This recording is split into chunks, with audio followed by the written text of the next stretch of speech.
p.m. and I call the January 9th, 2023 regular school board meeting to order. Please rise for the Pledge of Allegiance. I pledge allegiance to the flag of the United States of America and to the republic for which it stands, one nation, under God, indivisible, with liberty and justice for all. All right, Brian Wopat, would you please call the roll? Gary Dunlop. Here. Chris Lau. Here. Bridget Todd Robbins. Here. Brian Wopat here. Barb Wench. Here. Alan Fox. Excused. Jennifer Deek. Here. Maggie Smith. Here. All right, with 7 of the 7 board members present, I declare a quorum. I note that the agenda has been posted, distributed, and sent to the local media. With this in mind, are there any changes to the agenda? I would entertain a motion to approve the agenda as published. So moved. Okay, Chris has moved, Second. and Brian has seconded. To approve the agenda as published, any discussion? Hearing none, all those in favor of the motion to approve the agenda as published, please signify by saying aye. Aye. Those opposed, please signify by saying nay. The motion to approve the published agenda has passed. All right, moving on to public participation. All right, there are no public participants that are registered this evening. Moving on to recognition and thank yous. Dr. Mueller. Yeah, first I want to start by thanking the family of Richard Granum. They generously donated a 3rd acre of land back behind Viking Elementary School. That's a very generous thing to do, and just thank the family for that. Then also the La Crosse Community Foundation, they awarded a $2,000 grant for adaptive toys, games to help our students within the district. And just want to thank Jolie Steinke for helping in writing that grant and to provide this for our students in the district. And then lastly, I want to recognize Bernie Buckner and their staff. They took time and were very generous in donating winter gear for our students.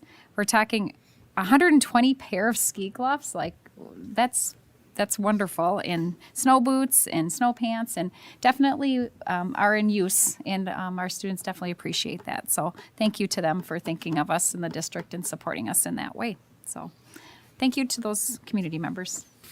All right. Thank you. All right, we're moving on to reports and discussion.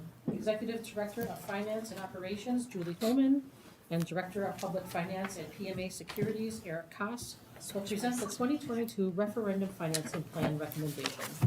This item is for report only and will not appear on the consent agenda. Good evening. I have with me Eric Cass from PMA, Public Financial Advisor, and he will be presenting on the recommendation, looking for both your understanding and consensus this evening for the sale of notes and bonds on the 23rd. Okay, sorry. It must be low tonight. Is that better? Is it on?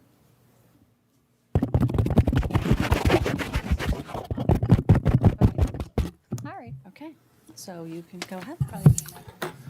Good evening, and thank you for the opportunity to be here this evening. As Julie alluded to, we're going to walk through some of the work that's been going on since the referendum passed from a financial perspective. So obviously a major component, besides just the excitement of the construction when that starts, is aligning the financing appropriately to manage some of the factors that we're going to talk through. If you could get to the next slides. A lot of the work that's been going on has really been centered around 4 major concepts. There's a lot going on in the interest rate environment. If you're paying attention, the Federal Reserve is raising rates. We're in the municipal market, and I'm going to talk a little bit about interest rates and how those have been going over the last year as it relates to where we're positioned right now. But I wanted to walk through some of the principles that Julie and I really focused on. Number one is we want to make sure that funding is available for the expenditures from the project. So working with Nexus, every project cash flows over the life of the construction. And so we want to make sure that we are not shorting the project and we have enough money available to meet the obligations of the expenditures as they're coming through. So that's key number one. Number two is interest rate risk. Because of so much volatility in the marketplace, one of the key things we looked at, and I'll talk a little bit more about this evening, is locking in a larger amount of money, and what that means, and that's kind of the concept we're talking about, to make sure that we eliminate future interest rate volatility that's very unpredictable. There's a lot of different opinions in terms of what 23 and beyond is going to look like, but if we're able to take advantage of an interest rate that meets the obligations, that's kind of the concept that we're talking about this evening. The third one, of course, is current and future property tax levy. So there was a lot of communication as it relates to the tax impact of this specific capital referendum and the operational referendum associated with it. We want to make sure that we're meeting that obligation for the community and the school board. And then finally, the long-term interest costs of the plan as it's being projected here this evening. A little bit about interest rates, very exciting chart and graph. It's all over the place. The point of this is looking at a standard called MMD out in the marketplace. And this is a look from 20 years from December of 2002 all the way through December of 2022. That solid line is as of December 30th, 2022. That's where interest rates were at that point in time. They have since softened, which is really good news as we target the 23rd, and hopefully they'll maintain. But the point is that interest rates have been all over the place in the last 20 years. Obviously, if we could go back in time and issue at the height of COVID, that was an extremely low interest rate environment, but we cannot recreate that. And 2022 brought about a lot of change in interest rates that you can see, which is that steep curve leading into December of 22 with some peaks and valleys kind of leading into that. One thing that we know, historically speaking, is January brings about a lot of demand for tax-exempt and municipal debt and taxable debt for municipal entities. And I think we're seeing a little bit of that when you see that dip right there at the end, which is, again, continued in the first week and a half here of 2023 as well. The next chart I wanted to show is taking a one-year snapshot. So this is from January of 22 through December of 22. I like this from a visual standpoint because it brings together multiple concepts. The top line is a 20-year issue. So under state law, you can issue debt, which are called bonds, for a period of up to 20 years. So that's the longest duration under law that we're able to issue debt. And then underneath that cap, the green or greenish line in the middle is a 10-year note, and then the bottom is a 5-year note. And what this is really showing is very recently interest rates have been depressed. You can see that dip, but the 5 and the 10-year are very, very close together because there's a lot of volatility in the short end of the yield curve due to what the Federal Reserve has been doing. So it's really not a bad time to get into the market for 20-year debt, but part of the concept we're talking through is issuing some long-term debt, then also some shorter-term debt to take advantage of the difference in rates and to pay off some debt a little bit more quickly, which we'll get into here in a minute. Now onto the plan. So I just want to level set a little bit with what we're looking at here. So on the far left is the existing debt of the school district. So prior referendums, there's still some existing debt on the books. The last payment is targeted for 2029-2030 school year as outlined there. For those that were on the board about a year ago, maybe a little bit less, I came and talked about a concept called a defeasance where we were prepaying some debt with some additional levy. That's managed there, that reduction of $1.5 million in that last year. So that's what you're seeing there. So that's your existing debt. Once we get into the box, is where we're going to spend most of our time. That is the current plan for the issuance of the full, $74.75 million for the facility study, not all of which is being recommended to be issued in the near future. And then finally, when we talk about property tax levy obligation, if you look at the far right outside of the box, we're tracking the necessary property tax levy to repay the debt with assumed interest rates, which for the majority of this, if this does move forward, would become locked in as of January 23rd, 2023 on that given day. What we did is we dropped your levy, which that 7849 was your levy from November of 22. And then once you get into that box, you can see that it reduces by $200,000 to take into consideration the operational referendum. So we're not showing the operational referendum, but I just point that out because we are taking it into consideration as we're looking at management of your tax levy. So the recommendation is to issue two sets of debt. One is $15 million notes, which would be issued as taxable, and I'm going to talk about the why behind that here in a minute. And then $35 million would be 20-year debt as tax-exempt bonds to fund the projects for a total of $50 million that would be issued on January 23rd, 2023. Now, as a municipal entity, which the school district is, you're able to issue tax-exempt debt for the purposes of construction, which this is around. But the reason we're looking at taxable debt is because when you borrow, the IRS manages rules behind the scenes related to something called arbitrage. And when you issue debt and you're spending down the project costs, unfortunately, there are certain requirements that need to be met throughout the life of the spend down, it's called. So 6 months, you have to spend 10%, 12 months, you have 45%, 18 months, 75%, and then 100% within 24 months in order to not qualify for arbitrage. Long story short, if we were to issue 50 million tax exempt, the school district would most likely qualify for an arbitrage rebate of roughly $600,000. What that means is you would invest that 50 million, you would get interest to help support either property tax relief or additional projects or overruns on the project. But about 600,000 of that would need to be written, a check would need to be written back to the IRS. So the reason why we're looking at doing taxable is because if you issue taxable, you're not subject to arbitrage. So by splitting out the 15 million, we're able to hit your spend down requirements and you're able to keep all of the interest earnings as part of the project. Now, the opposite side of that is a taxable debt issuance comes with a little bit higher interest rate than does a tax exempt, as you can see up on the screen if you look at those numbers. That's the reason why we're structuring it in a way to pay off your taxable issuance within the first 6 years in this instance, and then leaving the tax exempt for the longer period of time at the lower interest rate. Now, again, carrying a little bit more interest on the taxable versus the tax exempt, but able to maintain the additional interest earnings of roughly $600,000 to, again, either pay off some of that additional interest if future boards would like to do that, or else to help mitigate any cost overruns, inflation around construction, unknowns that are, I guarantee, will happen as part of the construction process. It's just inevitable, unfortunately, when you're talking $75 million. The last piece that I would highlight before I would open it up for questions is that 50 million would get the school district from a cash flow perspective through the spring of 2025. So it'd basically give you a 24-month window where you wouldn't need to go back into the market. So it kind of protects and insulates a little bit from some of that interest rate volatility, which most economists believe is certainly going to be around for the next 12 to 18 months at a minimum.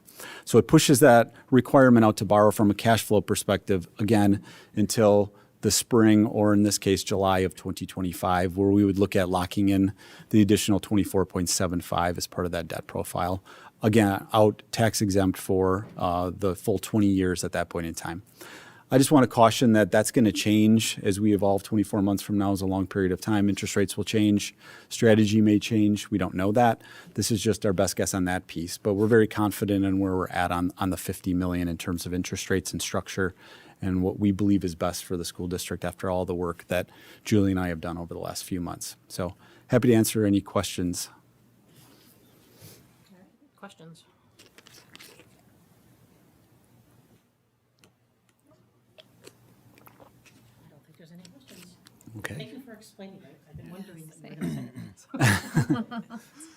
It's a lot to take You in. know, you explained it well. Yeah.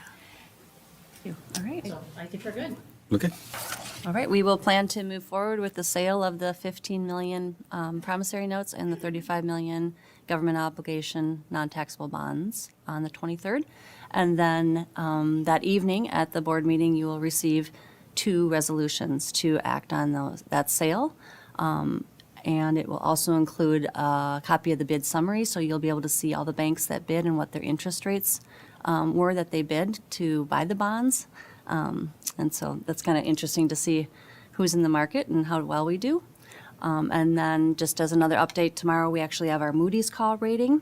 Mm-hmm. If you recall what that is, it's sort of like your credit score if you were individually going out for a mortgage, and the better the rating, Lower the interest rate? theoretically, lower the interest rate on our borrowing. And so we've been doing really well in the School District of Holmen with our Moody's rating. Our more recent borrowing for the high school addition and remodel project, we actually were upgraded on our rating. So if we can maintain that, that would be super. So we'll find that out soon enough. But that call with Moody's is tomorrow morning. So, and we'll move forward. So, thank you. Thank you.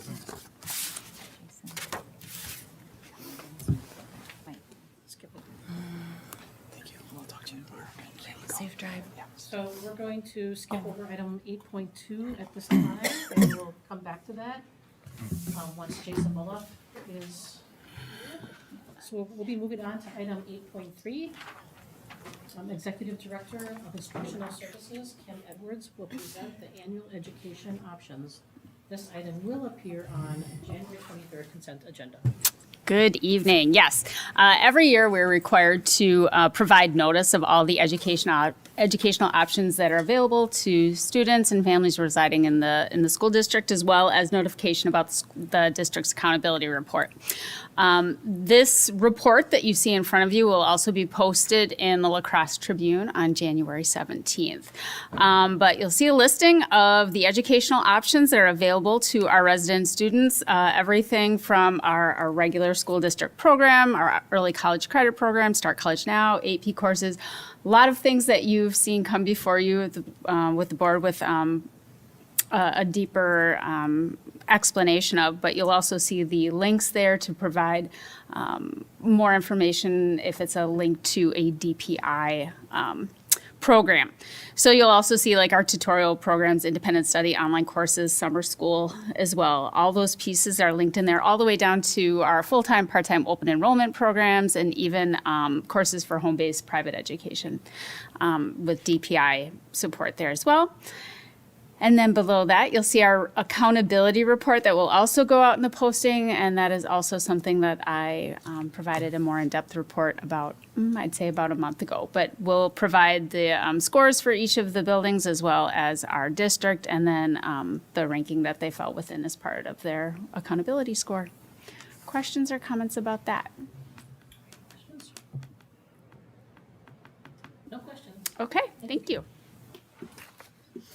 Right, moving on to item 8.4. Executive Director of Student Services, Jill Mason, will present the anticipated spaces for open enrollment. This item will also appear on the January 23rd consent agenda. Good evening. Okay, every January we come to the school board to talk about our enrollment numbers and the caps that we would be setting for any open enrollments coming. Open enrollment usually starts at the end of February and runs through April. So every January we have to determine if we're going to cap any grade levels or cap any special education services. So that's what I'm going to present tonight. So as you can see, the first chunk is the 4K through 5. We look at reported enrollment from our third Friday count, and then sorry, I should have changed that. The reported enrollment is from our third Friday count in September.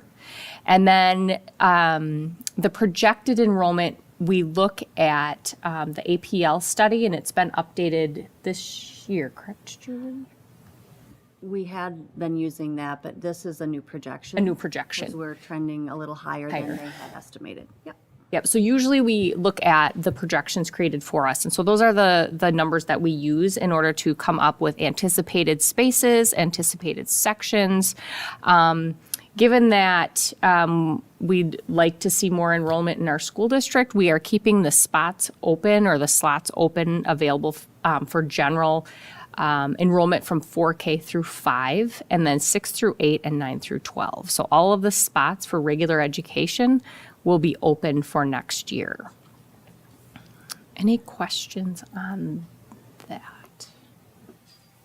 Okay, this doesn't indicate staffing. This just gives us an indication for what open enrollments we need to cap for next year. So sometimes if we have very limited spaces available in one of our grade levels, we might cap that, but at this point, we're not going to do that. One question. Yeah. Go ahead. If we do get a fair number of folks open enrolling, would we just continue to accept them, or would we get to a point where we say, oh, we do need to cap it? We would have to accept them at this point. Okay. There is one difference, and that's with special education, so I'll go into that next. So basically, this is for the general education open enrollments. Our intent is to consider all open enrollment requests at this point. we look at class size. So just so you know, as a board, once all of the open enrollment, when the open enrollment window closes in April, we look at those open enrollment requests early May. We first look at district requests. So if any district families want to move from one building to another building, we look at those first. And then we look at open enrollment. So let's say, for instance, Evergreen is full in second grade. They have maxed out based on our class size list, and we have our class size guide, and we have open enrollments coming in for second grade and it's full. Then we would let the open enrollee know, you're welcome to come to Holmen, it just can't be in second grade at Evergreen. You would have to go to Viking or one of our other schools that has an open spot. Does that make sense? Okay. Okay. Can I just ask, with the Yeah. projected enrollment, what all goes into the projection? Yeah, good Like, how do they question. put that together? Yep, so you have to look at a good question. So the number, there's formulas that go into this on a process sheet, but we have to look at the current number of sections. We look at so primarily we look at the class size guideline. Then we look at the projected enrollment, and then that's how we're able to find the anticipated number of sections. And then we do a formula that creates kind of our projected class size, and then projected instructional capacity. So we can't go over a certain amount, but I can show you the process if you want. One thing I'll mention is every year we have conversation, because there's different ways to do projected enrollment. You can do 3-year survival, you can do 2-year, you can do 5-year. So what we had conversation about is through COVID, our numbers kind of fluctuated quite a bit. So when you started to do your projections, we decided to go with a 5-year in that. And Julie, I assume the updates were with the 5-year. Yep, but not the APL ones from 2020. Right. Yep. Correct. So for that column, what is it, 5, the projected enrollment for 23, Yes. 24 Yeah. has been updated in, as Dr. Mueller said, with the 5-year cohort survival. So you're looking at one cohort surviving to the next grade level, and what is our historical average over the prior 5-year history in the percentage that is realized in the next grade level. Does that make sense? And then obviously for 4K, we don't have a preceding class size to do that with. So those are estimated as well. And if you recall with the APL study, we also were looking at birth rate data and census data to try to help us with those projections, so. Thank you. All right, so the next section is special education.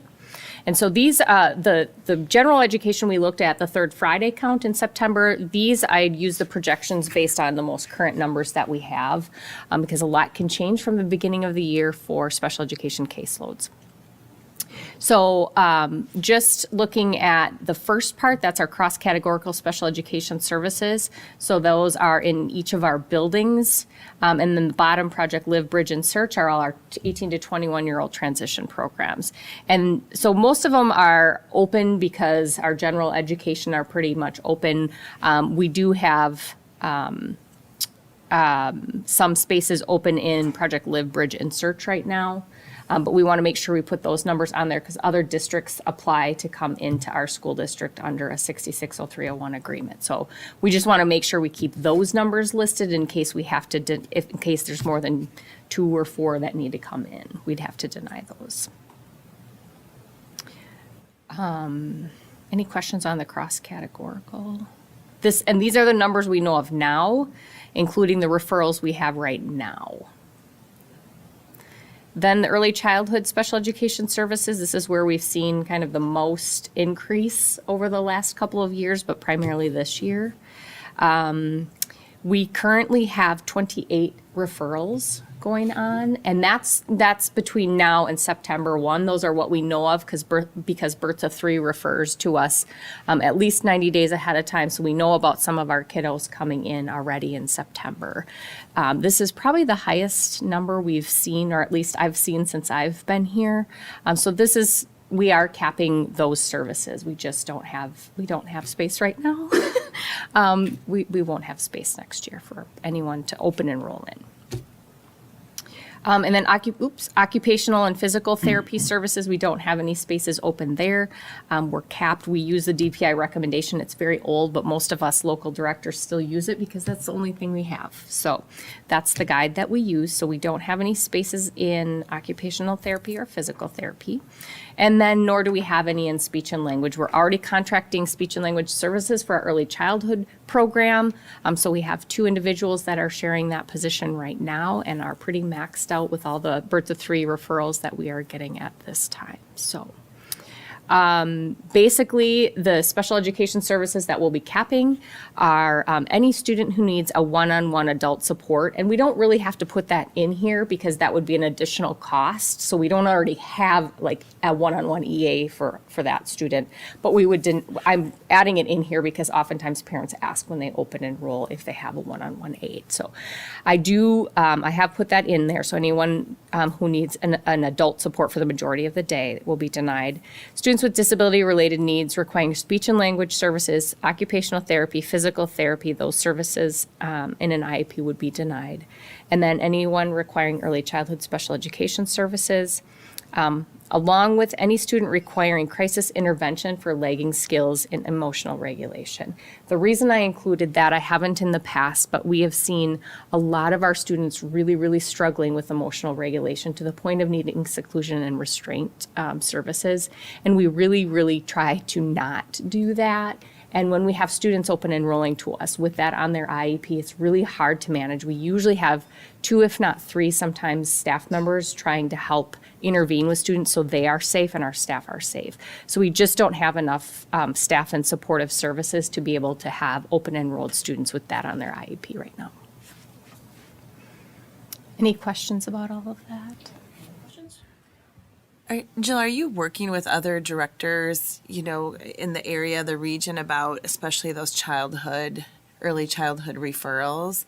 Because my guess is we're seeing that across. We're seeing that across, a lot of, I think, probably statewide, but I just met with our local directors last week, and they are also seeing an influx of birth to 3 referrals and then just any child find referrals for that age group. What we've seen here in the district from some of our referrals is we're seeing a lot of language and kind of that social skill at that age, lagging skill. It almost mirrors autism sometimes on a milder end, but just they've noticed some real differences in the way kids are socializing and their language usage at that age. So getting in for early intervention services is great, but it does require us to cap our services. But yeah, we are definitely seeing a lot of kiddos. Mm-hmm. Yeah. Any other questions? Thank No other you. questions? Hey, Jason, do you want his Mr. Luloff is here? Jason's here. There we go. Got your stuff. All right, so moving back to item 8.2, Holmen High School Activities Director Jason Lula will next present the co-op agreements for boys and girls swimming for consent on January 23rd agenda. Sorry, just got the girls' basketball game kicked off. Needed a national anthem singer, so every 2 years we have to renew our co-op situation through the WIA. We have 2 co-ops that are up, the boys and girls swim programs, and I'm requesting the blessing on renewing our co-ops that have existed for years. I feel like the co-ops are giving our students an opportunity to participate. The boys program would not have enough without the co-op to participate in the girls program. We had record numbers this year comparatively in the last couple with 10, but still the co-op together is enough to participate competitively. So both co-ops have seemed to provide the right amount of opportunities for our students here in Holmen, and also been a good fit for the teams that we're co-oping with. Holmen is the host co-op for both swimming programs, basically meaning that we hire the coach's salary, keep track of all expenditures, and then divide that up accordingly based off of number of participants at the end of the year, and then bill the other schools so that it's an equal split of expenses. The expenses do vary depending on number of people. Ultimately, if you take a bus, it's still the cost of a bus and divided by number of people, et cetera. So I can't give you an exact number. This year's girls co-op swimming was about $336 per athlete. Boys is going to be considerably more because there's only 7 athletes between the entire co-op. So just requesting your blessing on renewing those 2 co-ops. I'm bringing them both together because one's due in February and the next one in April. Thought it would be better to talk about both of them together. Any questions for me? I had a question. I noticed the girls' co-op included GET, but the boys did not. GET's not interested in our boys co-op. They don't have any athletes.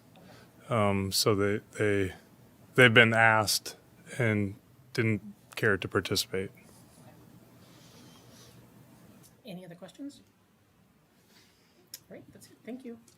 All right, thanks. All right, we're now moving on to the consent agenda items. For the consent agenda, the board can furnish with background materials on each item or has discussed it at a previous meeting. These will be acted upon with one vote without discussion. If a board member wants to discuss any item, it will be pulled out of the consent agenda and will be voted on separately. I would entertain a motion to approve the consent agenda as provided. So moved. All right, a motion by Chris, Second.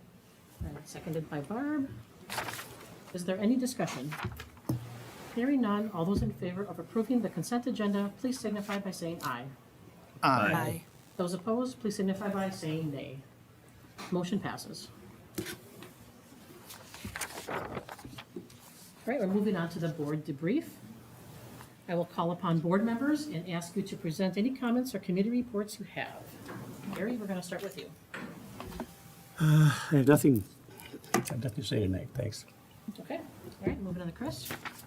We have the policy and governance meeting on Wednesday, and then right before the meeting tonight, I was watching the news. WXOW Channel 19 had a really nice piece about the band and the success they had down in Florida at the bowl game. So I'm sure you can check that out on their website. But it was really cool to see them call out our exceptional band on their performance at the bowl game. And that's all I have. Okay, Bridget. All I had is I just wanted to give a special recognition to those youth apprentice videos that Travis put out. If you haven't seen them, they're wonderful. And I think it just speaks to, again, having just amazing options in this school district for students. As someone who works with secondary students who face significant barriers for kind of regular school education, I think it's just amazing that we have such a plethora of opportunities for our students. So thank you. Yes, thank you. Brian. Student Achievement and Learning Committee met in December. We passed through, you'll see 15 policies that are coming your way. However, there's nothing new in them. They're really just policies that we had to look through, transition, and move them over to Noella. I'd also like to give a shout out to Donna Calloway, who was chosen as the top-notch teacher for the month of February. So congratulations. All right, thanks, Brian. Barb. Also wanted to congratulate the Holmen Marching Vikings for their awards in Florida, and I just wanted to put a reminder out there that this Friday night at the basketball game is alumni band night. So if any former Holmen students want to join us, it's always a good time. We play with the current band. Oh, I gotta go watch that. I'll be there. Thank you, Barb. Maggie.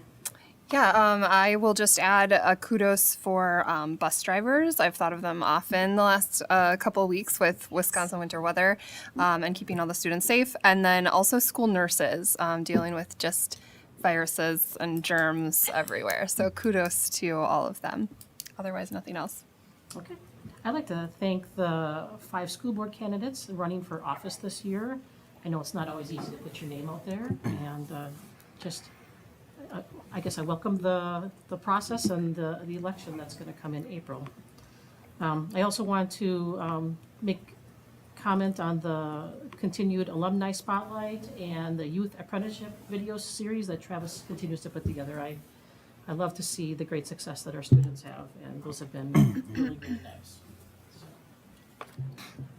Okay, moving on to item 10.3, school board committee written reports. So there are notes from the October 10th Finance Committee and the November 21st SULC meetings in our board packets. Please look those over.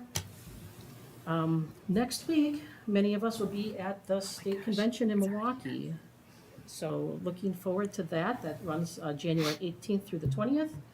And then the next two board meetings will be on January 23rd and February 13th. The board has been provided with 15 policies and administrative rules that will be discussed at upcoming committee meetings. So take a look at those.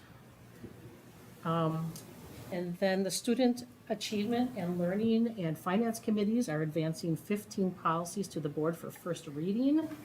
Lots and lots of policies. So we're transitioning to Neola, so there's a lot of policies coming through right now. If approved, these policies will become effective July 1, 2023. So please look those over. If you see any concerns, let us know. I don't think I missed anything, right? No. Okay. All right. So this is the exciting moment of the board meeting. We're going to do verification of candidacy and ballot order. The candidate deadline for filling all documents needed to establish eligibility to appear on the April 4th, 2023 ballot expired on January 3rd at 5 p.m. The candidates will appear on the ballot, and the candidates that will appear on the ballot in alphabetical order are Khadijah Islam, Lindsay Need, Maggie Smith, Bridget Todd Robbins, and Jennifer Wesley. Next, Clerk Brian Wolpat will draw names at random to determine the order candidates will appear on the ballot. Oh, our Barbara's holding it. The first candidate is Bridget Todd Robbins.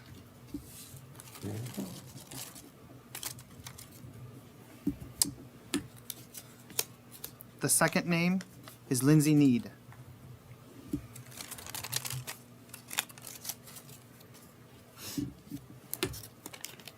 The third candidate is Jennifer Wesley.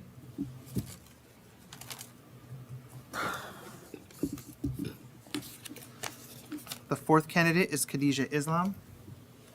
Well, yeah, we can do that one. And then the fifth candidate is Maggie Smith. All right, the order has been set. So exciting. Moving on to item 10.7, WASB resolutions. So board members have been provided with proposed resolutions that will be discussed at the 2023 WASB delegate meeting. This is at the convention next week. So I'm just asking board members that if you see any concerns with what WASB's recommendations are to each of those resolutions, please let me know before I attend that meeting on Wednesday, for sure. So the sooner would be better. But, okay, so that takes us to the end of our meeting. Is there any other business that needs to come before the board at this time? If not, I would entertain a motion to adjourn this meeting. So moved. All right, Chris has moved. Second. Maggie has second, Maggie, right? Seconded, okay. Looks like I got the right person. To adjourn the meeting at 7:38 p.m. Motion carried. Is there any discussion? Hearing none, all those in favor, please indicate by saying aye. Aye. Those opposed signify by saying nay. Motion passes.